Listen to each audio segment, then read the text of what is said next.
Chuom TV Online. Usisahau kusubscribe, kushare na kulike.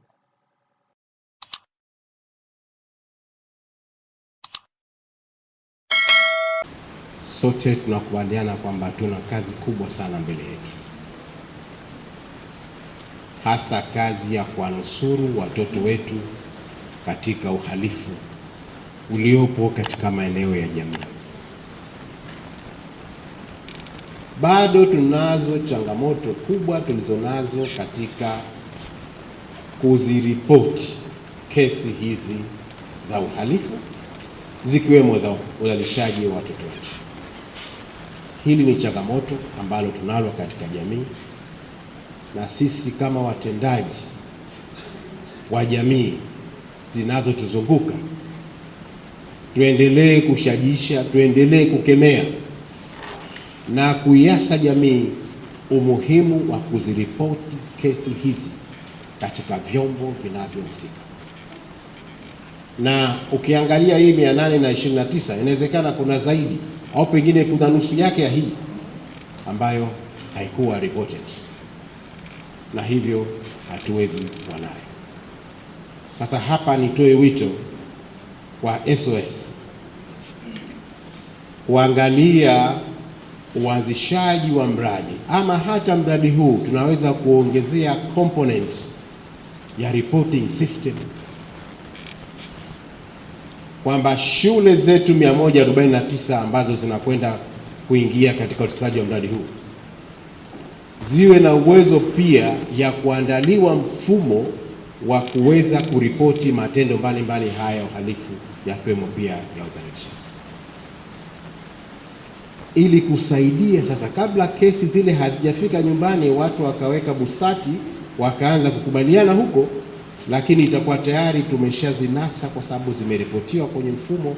Jeshi la polisi litachukua juhudi zake na kuchukua hatua. Hii itatusaidia pia katika maeneo haya.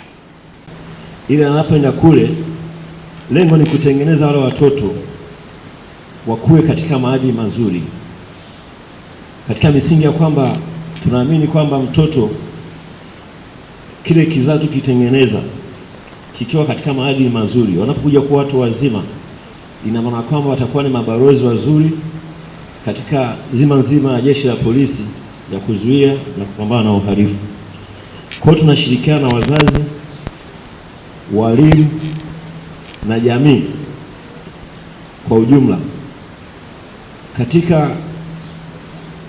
katika kuwafundisha watoto aina mbalimbali za uhalifu ambazo zinaweza kuwa ni hatarishi kwao, na vile vile ya makosa ambayo yamewatokea nyumbani, yale makosa ya udhalilishaji ambayo unakuta yamewatokea nyumbani lakini hakuweza kuripotiwa. Kuwafundisha aina za uhalifu ambazo wanatendewa na ambazo tunahisi kwamba wanaweza katendewa kulingana na mazingira yaliyopo, ili wanapozitambua iwe ni rahisi kuziripoti.